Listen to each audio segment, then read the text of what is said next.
right, welcome back to Cusp of Coffee.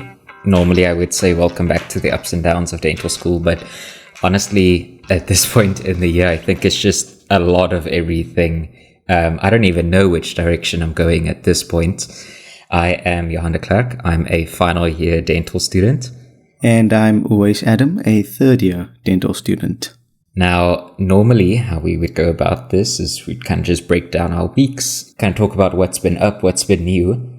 But I think for anyone that is a dental student, this time of the year, everything just kind of starts blending together because there's just a lot happening and life in general just becomes very overwhelming. So I think that's going to be kind of the theme for this episode. It's just talking. Yeah, life is lifing. Yeah, life is lifing.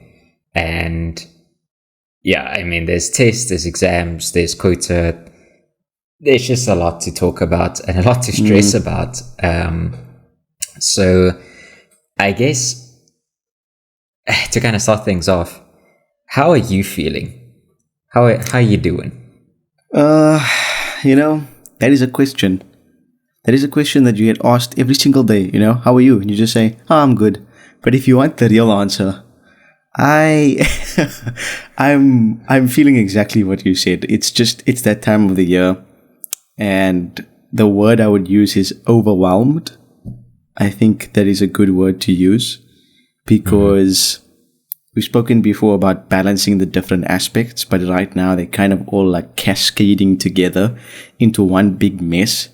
And I mean, I'm sitting in front of my week planner and every single day is colored in with something, even multiple things. So yeah, the word is overwhelmed. How about you? How are you feeling? I'm tired. My stress levels have been quite high lately. So especially for us, we kind of finish a bit earlier than usual in final year. And our final kind of deadline for quota is the 6th of October, which is kind of like 2 or 3 weeks away. So there's a lot that still needs to happen, and there's not a lot of time for that to happen. And yet I feel like the past few weeks I've just been running as fast as I can, and I'm trying to get as much done as possible, and I'm like pouring a ton of energy into dentistry, and yet it feels like the finish line just keeps moving further and further away from me. So yeah, I think honestly I'm just tired. I think a lot of my classmates are very tired, and what I'm telling myself lately is just to take it day by day. And I know like that's such an offhand thing, and it's like, oh yeah, it's obvious advice. But literally, I think the only way for me to stay sane at this point is to not even keep a weekly to-do list. Lately, what I've been doing is I've just been keeping a daily to-do list, which is like, what are the things I'm going to do today? And I just try to get through that because like this deadline we have of like 6 October, literally, you talk to anyone at the hospital and everyone's like 6 October, 6 October. It's all everyone is talking about. It's all everyone is stressing about. And I feel like as much as I'm aware there's not a lot of time left, it's not actually going to change what I do every day. I can only do so much every day. And so just for my own sanity, I've just been trying to keep like these 1 day to-do lists, which is like the night before. I'll just jot down everything that's happening tomorrow. And during the day, that's all I think about. It's just like, what's next on the to-do list? And let's just try to get that thing done. And eventually get to the end of the day. And you work out tomorrow's to-do list. And that's pretty much all I can do at this point. Yeah, that makes sense. Yeah, I don't know. So the other day, I found myself just kind of like staring at the wall. I was just exhausted. And I was literally just staring at the wall. If you're a first year dental student, I don't know if I'm in the best place to be giving advice to first year dental students. There's a lot of joy in this degree, okay, but it does get rough. It does. And It so really anyway, it tests you. It tests you at times. yeah. So anyway, I'm standing here, peak of my 20s, staring at this wall, and yeah, it's a lot. I'm just feeling a ton of stress. I'm just experiencing a ton of anxiety over everything that still needs to happen, and it just, these things. Once you start thinking about it, it tends to kind of spiral, and it's like, what if this happens? What if that happens? It kind of becomes like a bit of a vicious cycle. And so eventually I realized that I'm experiencing a lot of fear over like the future. And I did this little exercise with myself, which is like, okay, what if the worst case scenario happens? What if, I don't meet any of my quotas and I just straight up fail and I need to come back next year? And then I was like, okay, if I fail, then it means I have to do an extra 6 months next year before I can start my ComServe. And then I was like, okay, what would that 6 months look like? And I was like, oh, most of it's actually pretty standard. It's like the stuff I'm already doing. There's no new work that comes with it. It's literally just like do some extractions here, do like a few crowns over there, do a bit of peds, do a bit of ortho, literally just a ton of routine dentistry. And I was like, oh, that's not too bad. But then I was like, okay, but if I only start my ComServe halfway through the year, I'm not going to have a ton of options to like get good placements, all of that stuff. And then I was like, okay, well, if I really don't want to go to any other media clinics and like, go for any other contracts that are open at that time, I could just wait until the end of the year and then I'll have all these choices again. And then I was like, would it really be that bad to take like a 6-month gap? And I was like, actually, I would maybe even pay for that. That sounds fantastic. And by the end of this little exercise where I was like, just going through the motions of what the worst case scenario would be like, I was like, actually, it really doesn't sound bad at all. And as I'm sitting there staring at this wall, eventually I get to a point where I just experience like a ton of peace. And I was like, I have all this fear and I have all this stress and I'm letting it like rule my life right now. But what is it that I'm actually scared of? And I realized, what? It's not really the consequences of the failure that I'm scared of. It's just the idea of failing and what would people think if I fail, And then I start thinking about it a bit more. And eventually I'm like, who gives a shit? It's my life. Yeah. And ever since then, this is like this wasn't that long ago. I'm making it sound like I've been around for a while, but it's happened like very recently. This was last night.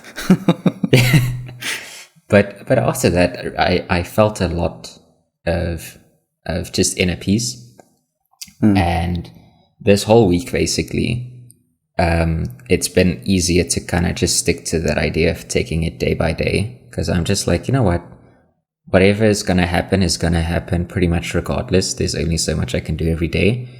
And so it like, I know I'm still going to end up stressing about stuff, but like I can only control what I can control.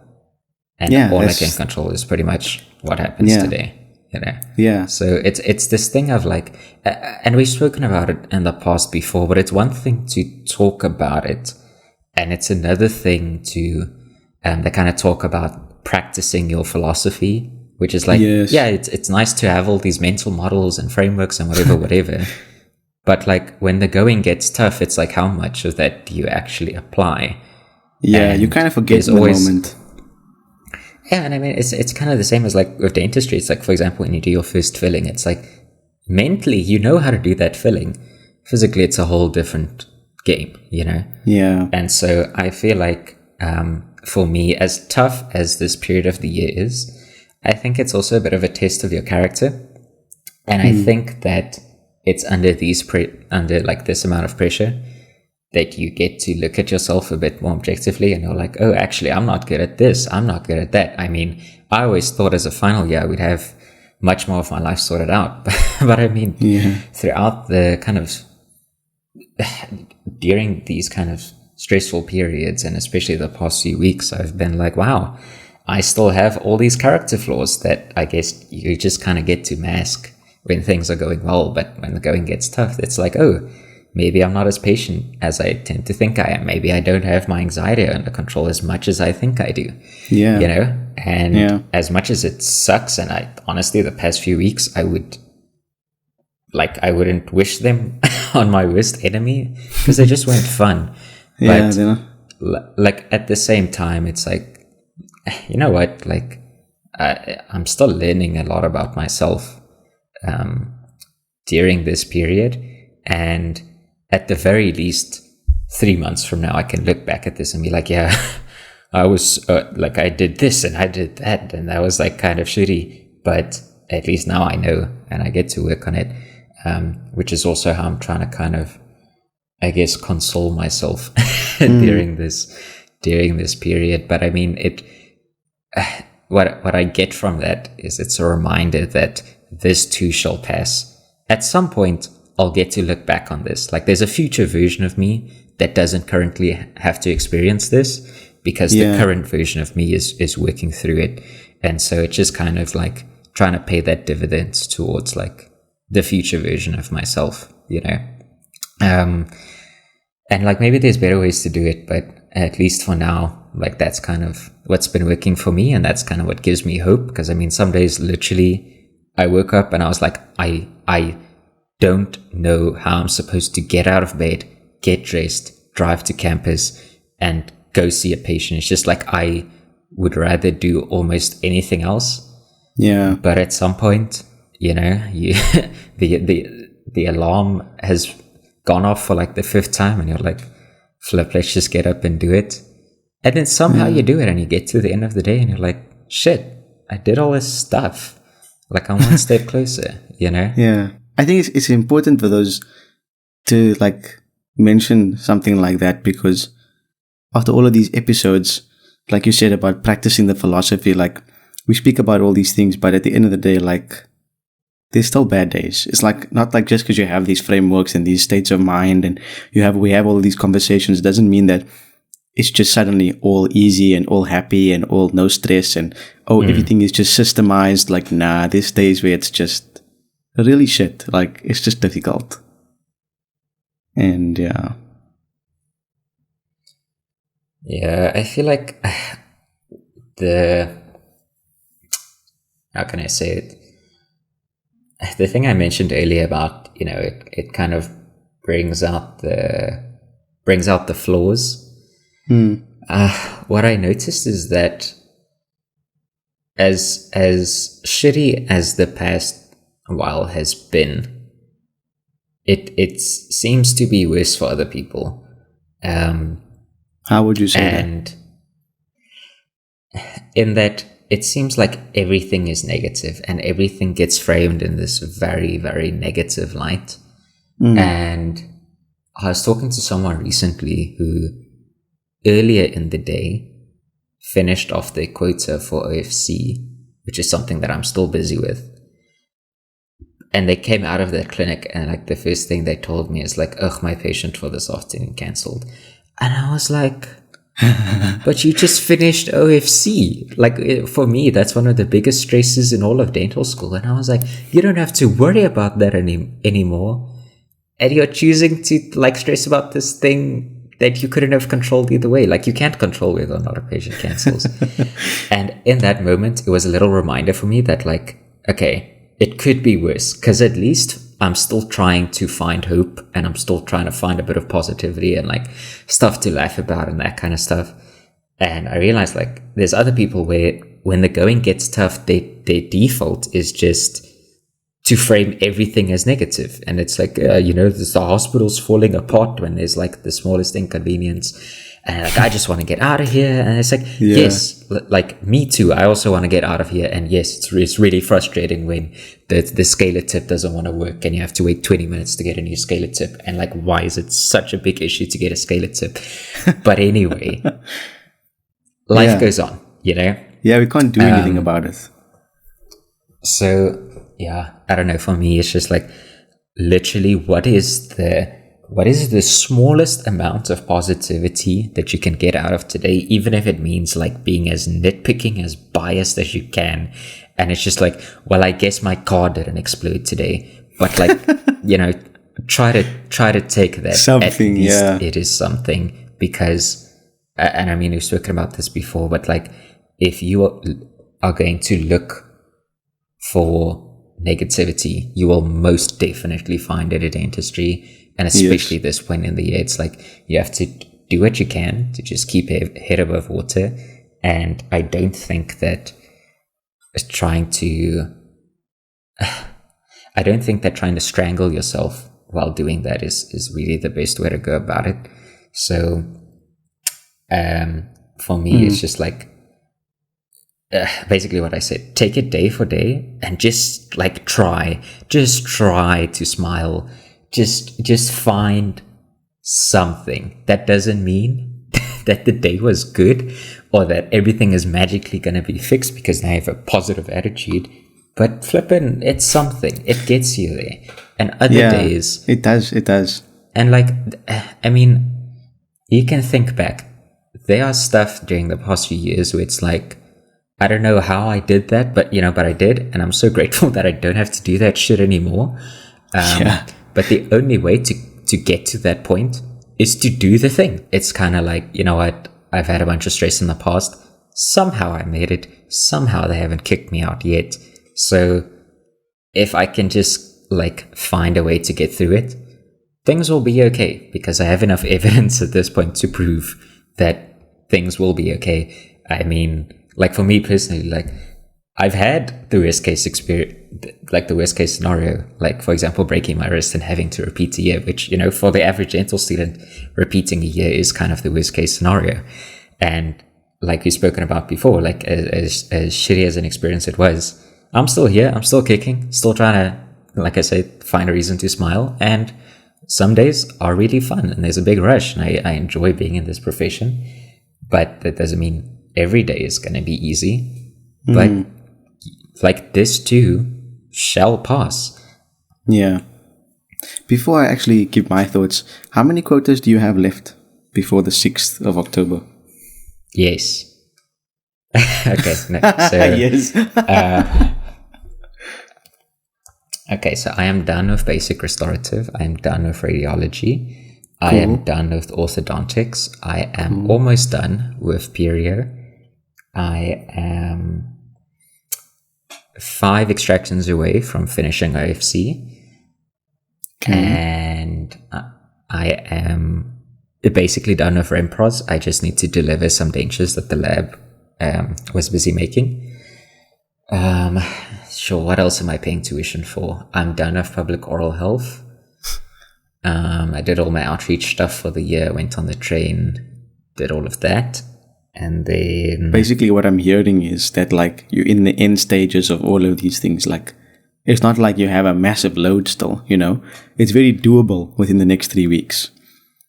Well, okay. So I didn't mention crown and bridge, which is just the main problem. So the crown and bridge quota is 4 crowns, 1 bridge, direct post-on-call and indirect post-on-call, and then I think like two inlays or onlays, something like that. So I've delivered 0 crowns. Have not delivered a bridge. I do not even have patience for inlays, onlays. But at the very least, I delivered a post-on-call. So with 2 weeks away from the deadline, I have like, a small portion of that quota, which this happens every single year. It's been going like this in Crown and Bridge for I think like the past 10 years based on like students that I speak to and young lecturers that I speak to. So I guess at UP it's almost like a rite of passage to basically do an entire year of Crown and Bridge in less than a month. But I'm trying my best. Literally, I'm just showing up for every session. I'm taking the flexible sessions where I can, doing the most in every session. And anything beyond that, like if the patient cancels, for example, or if the lab makes an error with one of the crowns or the models or whatever, like that honestly is not in my control. And I think I'm at a point now where like I said, where I can practice that philosophy at the start. When something would go wrong, like the patient would cancel or whatever, I would freak out about it. But I'm now at a point where it's like I only have so much energy to stress about things. So I'm just going to stress about the stuff that I can control. Anything beyond that is beyond me. That, like, there's nothing I can do about that, unfortunately. So yeah, I mean, just kind of gonna roll with that. And so because there is still this big thing that I need to do, there is still this kind of massive question mark that's looming over me. And so that gives me, and like, that's really all you need to stress about stuff. And I think when you have something big that you're stressing about, every additional piece of stress that comes on top of that it feels heavier than it is, because you're already kind of overexerting yourself. And so all these other modules that I just mentioned, I'm almost done, but I'm not yet done. And that small stress of, I still need to do this thing, I still need to book that extra session there, I need to remember about this patient, that all, it's small, but it adds up. And when you're stressing about this big thing, and then out of nowhere you remember about this other stuff, it becomes very easy to start feeling overwhelmed. And so, yeah, I mean, a good exercise for that is literally what we just did right now, which is just try to break it down and try to figure out what's the actual thing that you're scared of. And like I said, for me, I figured out a while back, that was Crown Bridge. And I decided, okay, the only way I can do this is literally just to stress about the stuff I can't control. Anything else, like, it's really not much I can do. And then for all the other things, as long as I show up, I should be able to finish. So if I just take it day by day and I just try to go to all my sessions and do what I need to do, like, the trajectory will take me to where I need to be. Yeah. So like, that's kind of what I've been feeling also recently, like all those small things adding up to make you feel overwhelmed. Because so like right now, we on the road now to exams, we kind of writing tests every week. And there was like at the start, like 2 weeks ago, the schedule was like 1 test a week. And then there was 1 week where there was 2 tests. And I was like, okay, so that week's going to be a bit difficult. But every other week is just focus on the test of the week, like standard, just like study that week for that test and write it and, focus on that. But within the last 2 weeks, somehow they've added more tests. And now every single week I'm writing 2 tests a week. And so because of that, my attention is kind of like when they were adding those tests, I was already at a point where I was so stressed out. I kind of like had zero headspace to dedicate to actually being more stressed out. So like the fact that I'm writing an extra microbiology test, which they suddenly decided is going to be on a lot more than just the last term's work, which is what it's supposed to be on. I can't even stress about that because it's not even hitting me yet. I feel like it's happening in 2 weeks, and those 2 weeks feel like they're 2 years away because of all of the stuff that's happening. I have 2 assignments due within the next 2 weeks. I have to be studying for all those tests. I somehow have to find time to study for exams, which is literally happening a week after my last test. I have 1 week study break, and then I'm writing on the entire year's work, like 8 or 9 exams, one after the other. I finished my pros quota. I'm almost done with my restorative. My rad quota is extremely far from being done. I have I have a lot of periapicals I need to still take to finish my quota, a lot of bite wings. I have to do a lot of rad diagnoses. I have to do a lot of pans still. So that is just looming over my head. I just keep forgetting about it because there's so much other stuff. And yeah, so it's like all of these things just keep coming together. And yeah, it's like I feel my brain feels like it's pushed to the limit. And I feel like that's what burnout is. Like today, I was speaking to you about this before we started recording, but at the time of recording is this week, I'm writing my second big pharmacology test before the exam, the last pharmacology test before the exam. And I've spent like 2-3 days studying everything about like maybe six or seven different classes of drugs or groups of drugs and topics. And I spent the entire day today revising all of those topics. And I don't know if it's a product of the stress or if it's a product of just being exhausted or what it is. But I just, I sat down to do past papers and I just can't remember anything. I'm not even sure of where these things are fitting in. And that adds to the stress as well. But in all the doom and gloom, I kind of had a good moment in this week where what I've been trying to do is like you spoke about just now, kind of like focusing on one thing at a time. So what I try to do is like when I'm in the clinic, when I have my clinic slots in the week, I try to tell myself, and it's easy to kind of justify it because, for example, if I try to focus on something at home, like if I'm like, okay, I'm studying pharmacology now, I'm just going to focus on this. It's difficult to do that. But if I'm at the clinic, I'm like, I need to focus on the clinic because this patient's needs come first. And that makes it easier for me to do that because I have somebody else's, care in my hands. And so I was doing a con session. I was doing a filling. I think it was a 2 surface. And I was doing a class 5 also. And that 2 surface was going like really well. Like I actually felt so much I actually had a moment where I literally thought to myself, wow, I actually love what I'm doing. And I literally I was doing, I don't know what I think I was smoothing out the composite and I was curing it. And I literally said out loud, I was like, oh, that looks so nice. Because I was enjoying it. And so when I'm in the clinic, I'm very good at kind of just compartmentalizing and blocking out everything. Like if I'm busy in a pros session, if I'm busy in a con session, and a thought creeps into my mind like, holy shit, you have a crap ton of stuff to study at home. I kind of find it easy to block that out because I'm like, hey, just focus on what you're doing right now. And then the minute I leave the clinic, it all hits me again. So in a way, I'm grateful for that because I kind of can escape in those 2 hours in the clinic. But afterwards, that's when the stress comes back. And then it's difficult because it's not like I can study super hard now and then take the weekend off because I can't even afford to take like 1 day off in the weekend because I have more tests to study for. And so yeah, it's just like it's all meshing together at this time of the year. And that's what like the burnout aspect is coming in because you normally the way that I like to, or the way that I find some sort of like an alleviating factor for me is like, okay, work hard now and then you can enjoy this.